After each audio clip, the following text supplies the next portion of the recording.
नाम मनोज। स्वागत है आप सभी का मेरे इस यूट्यूब चैनल में जिसका नाम है ज्ञान लर्निंग। दोस्तों आज का वीडियो बहुत ही इंटरेस्टिंग होने वाला है और लास्ट तक देखिए। और आपके यदि कोई भी सवाल हो तो कमेंट करके ज़रूर पूछ सकते हैं। वीडियो को लाइक कीजिए, सब्सक्राइब कीजिए। चलिए स्टार्ट करते हैं दोस्तों। चलिए दोस्तों, आज हम बात करते हैं difference between neutral and earthing.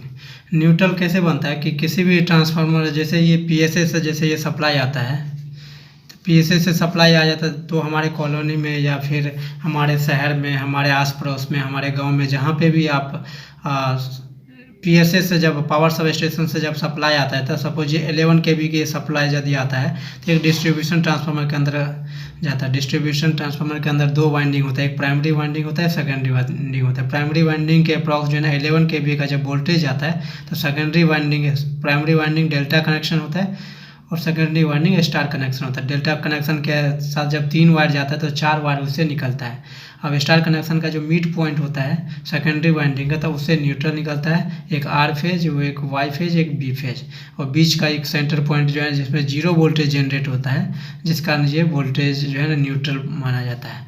अब उसका जब आप डिजाइन देखिएगा, कोई भी डिस्ट्रीब्यूशन ट्रांसफार्मर जो हमारे घरों में, कॉलोनी में जो लगे हुए रहते हैं या इंडस्ट्री में, कॉमर्शियल में जो सेपरेट ट्रांसफार्मर लगाए जाते हैं, तो उसमें देखिएगा कि ट्रांसफार्मर को बॉडी अर्थिंग किया जाता है ताकि उसके ऊपर यदि कोई लाइटिंग अरेस्टर या फिर हाई वोल्टेज यदि जनरेट होता है तो ये ग्राउंड हो जाए। एक न्यूट्रल पे भी किसी कारणवश यदि कोई फेज यदि फेल्यूर हो जाए तो उस कंडीशन में जो लीकेज करंट होगा या हाई वोल्टेज, उसकी प्रोटेक्शन के लिए और डिस्ट्रीब्यूशन ट्रांसफार्मर के अंदर जितने भी इक्विपमेंट्स लगे हुए रहते हैं उसकी सेफ्टी प्रोटेक्शन के लिए भी उसको अर्थिंग कर दिया जाता है। अब हम बात करते हैं कि न्यूट्रल, जैसे कि समझ में आ गया कि न्यूट्रल के कहाँ से जनरेट होता है, डिस्ट्रीब्यूशन ट्रांसफार्मर के सेंटर पॉइंट के स्टार के मिड पॉइंट से न्यूट्रल पॉइंट जनरेट होता है।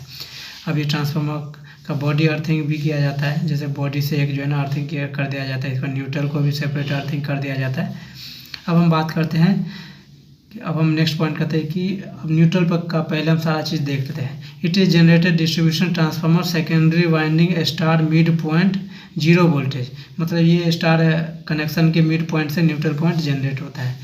It is a work like a returnable part of the electrical circuit. हमारे घरों में जो भी इलेक्ट्रिकल इक्विपमेंट लगे हुए हैं, चूँकि सपोज जैसे हमारे ये घर है तो घर में एक फेज जाएगा, एक यहाँ से न्यूट्रल जाएगा, और एक घर में एक सारे इक्विपमेंट्स जो इससे जो भी लगा हुआ है तो उसकी सेफ्टी के लिए, चूँकि किसी बॉडी के ऊपर, इलेक्ट्रिकल इक्विपमेंट के ऊपर लीकेज करंट ना जाए, इसके लिए 0 वोल्टेज या अर्थ का अच्छे रेजिस्टेंस के लिए जो है ना, अच्छा अर्थिंग के लिए ज़रूरी है कि उसका वोल्टेज जो है लेस देन 1 ओम होना चाहिए, या 0 ओम यदि है तो बहुत बढ़िया है, उसका रेजिस्टेंस 0 वोल्ट रहना चाहिए।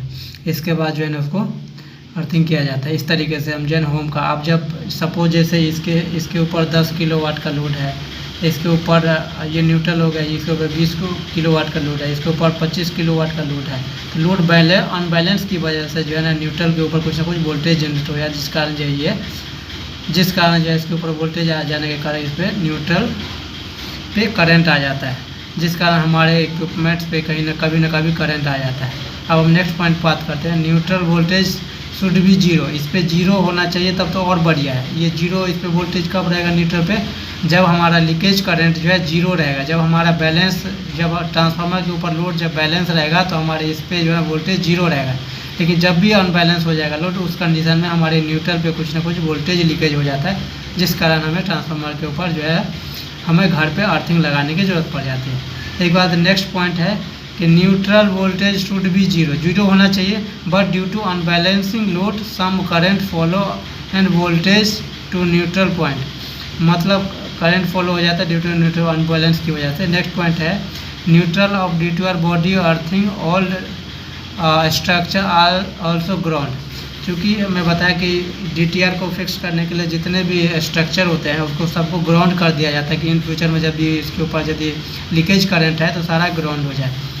नेक्स्ट है कि यदि फेज और न्यूट्रल के यदि हम लाइटिंग अरेस्टर और ओवर वोल्टेज के प्रोटेक्शन के लिए जो है हमें न्यूट्रल DTR के बॉडी अर्थिंग और स्ट्रक्चर सभी को क्या है सेफ्टी के लिए ग्राउंड कर दिया जाता है, कि लाइटिंग के लिए और ओवर वोल्टेज यदि आ जाए तो उसके प्रोटेक्शन के लिए हमें सारा चीज़ किया जाता है। अब एक एग्जांपल लेते हैं, फेज और न्यूट्रल के बीच यदि 220 वोल्टेज यदि आ रहा है और फेज टू अर्थिंग यदि 228 आ रहा है, इसका मतलब क्या होगा कि अनबैलेंसिंग की वजह से जो 8 वोल्टेज जो है ना ज़्यादा आ रहा है। इसका मतलब हमारे जो ट्रांसफार्मर के ऊपर लोड जो है अनबैलेंस है।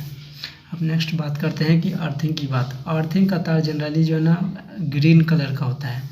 जो ग्रीन का मतलब हो गया कि हमारा हरा अर्थ है, उसके कारण जो है ना इसको ग्रीन रखा गया, जिसका नाम है अर्थिंग। नेक्स्ट अर्थिंग हम दो तरीके से कर सकते हैं, या तो हम पाइप अर्थिंग कर सकते हैं, पाइप को ज़मीन के अंदर दबा करके 2 मीटर 3 मीटर 4 मीटर जितना अंदर तक डाल सकते हैं उतना अर्थिंग हमारा बेटर आएगा। या तो पाइप अर्थिंग कर सकते हैं या प्लेट अर्थिंग। प्लेट भी किसी मेटल को जो है ना प्लेट करके उसके अंदर जो है ना वेल्डिंग मार करके या नट बोल्ट कर टाइट करके उसके अंदर 1 मीटर 1.5 मीटर 2 मीटर 3 मीटर गड्ढा करके उसके अंदर अच्छा अर्थिंग लाने के लिए हम ये उसके अंदर चारकोल डाल देते हैं, कोयला डाल देते हैं, नमक डाल देते हैं, बेंजोनाइट पाउडर डाल देते हैं, ताकि हमारा जो रेजिस्टेंस वैल्यू है वो 0 आए और वोल्टेज जो है ना लो हो रहे, इसमें 0 पोटेंशियल डिफरेंस हो।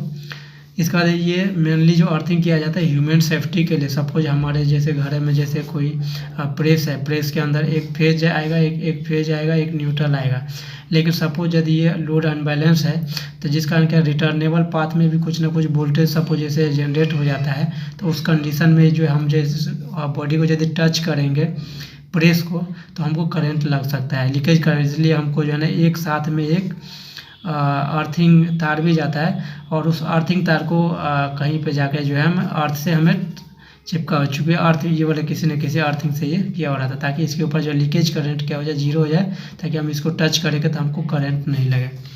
तो इसलिए जो है ना ह्यूमन सेफ्टी के लिए ये किया जाता है।